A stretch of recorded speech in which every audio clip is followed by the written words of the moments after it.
I think most people watching this video who are associated with some form of sporting activity have at some time or another suffered a sporting related injury or illness. I've produced this video to help any out there that are currently injured or ill and maybe possibly having problems coming to terms with what has happened. I started making this video early in the year.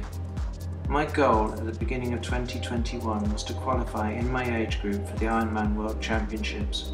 I knew that I was physically capable of this. I had been near the criteria in my last 2 Ironman races in Italy and Wales. So when, at the beginning of the season, I first started training in earnest, I got ill, I felt the bottom had dropped out of my world. Someone had robbed me of the possibility of achieving my goal. After doing some research on the psychology of sports injuries and illnesses, it turns out everything I was feeling and experiencing was quite normal and followed a documented process.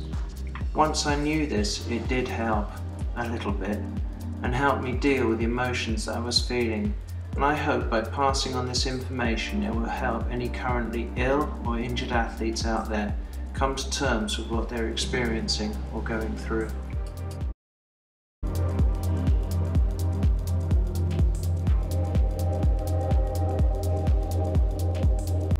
The 5 psychological stages of sports injuries are as follows: 1. Denial, 2. Desperation, 3. Depression, 4. Acceptance, and 5 is rehabilitation.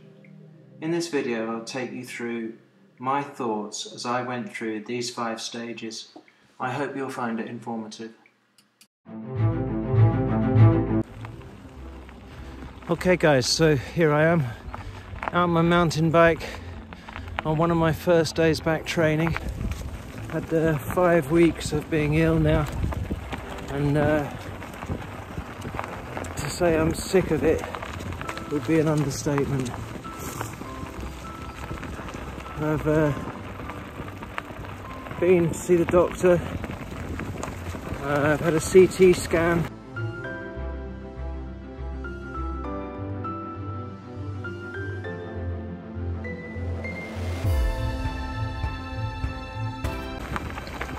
and I went to see him yesterday and got the results from that.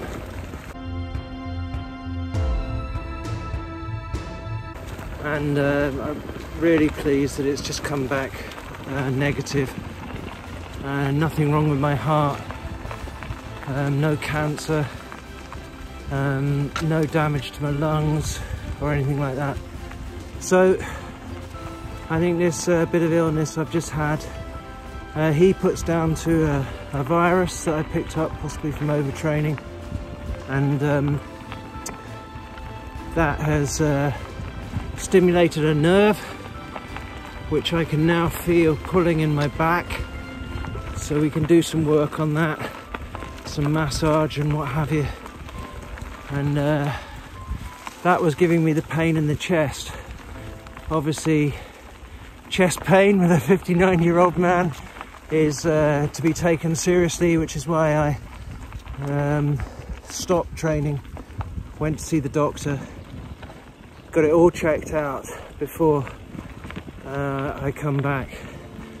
So yeah, it's always difficult when you have these injuries. I'm sure you've had injuries and illness just like I have. It's just really annoying when you get these things. I'm not sure about you, but when I get ill or if I get injured, I go into a period of denial. This isn't happening to me. I know when I felt this pain in my chest, and like an idiot, like I always do, carry on training, like, oh, I'll just do one more run, see if it still hurts as much as it did last time. And in the end, you just say, no, come on, Marcus, be sensible. 59 years old, with chest pain, do something about it. Come on, stop.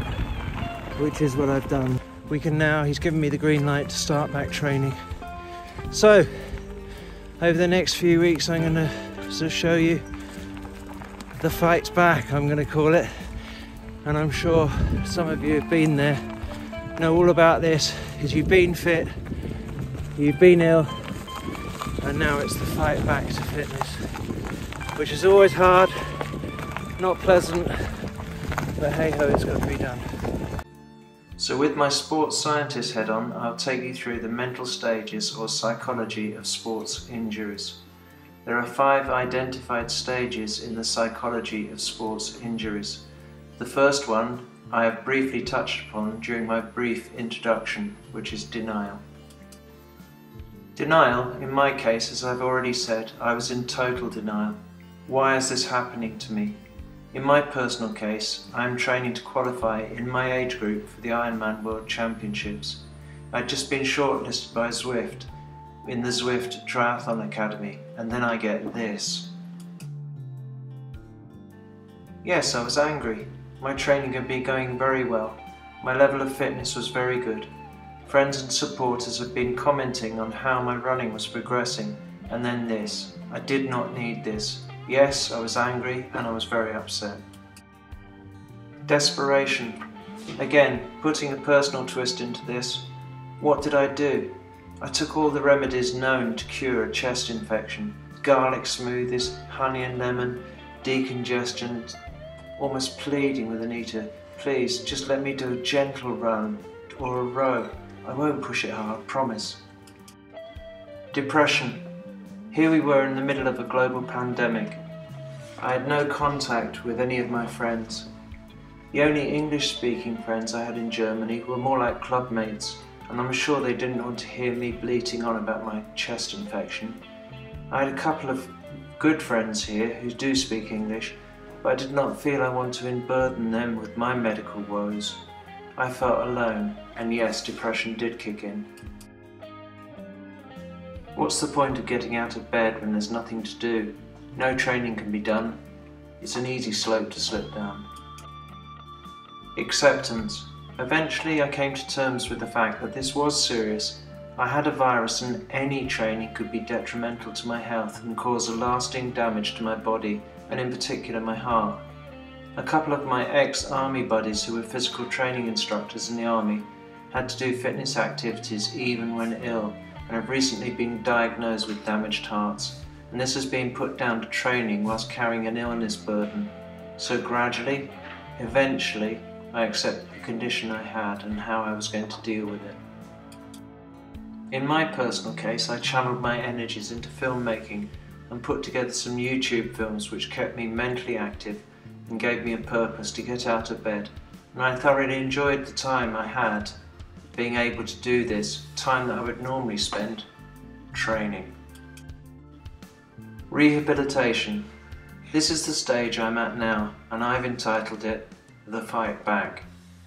What I've got to be careful about doing is not coming back with too high expectations.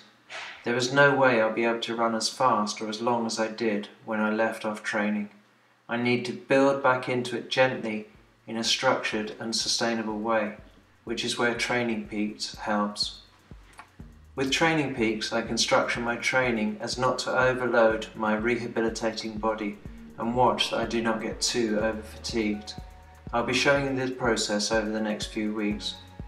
Personally, I feel it would take me a full month, maybe 6 weeks, until I'm back to the fitness level I was at before. Looking at my Training Peaks graph now, you can see how my fitness has plummeted during my illness. We can also see how my body weight has increased too.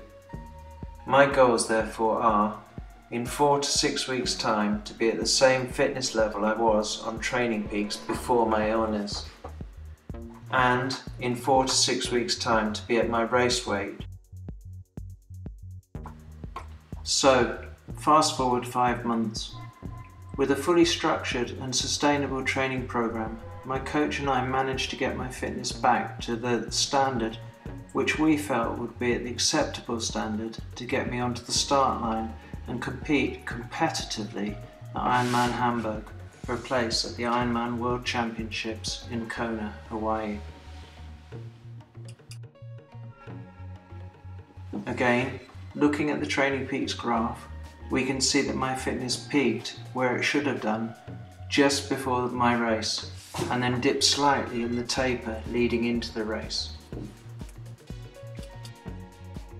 And yes, the result was exactly as I'd wanted, a first place in Hamburg in a COVID-friendly race. So yes, I'd realised my dreams, despite the early setbacks with my illness. I hope you find this video informative, and I hope it will help you in coming to terms with an injury or illness that you have now or may have to deal with in the future.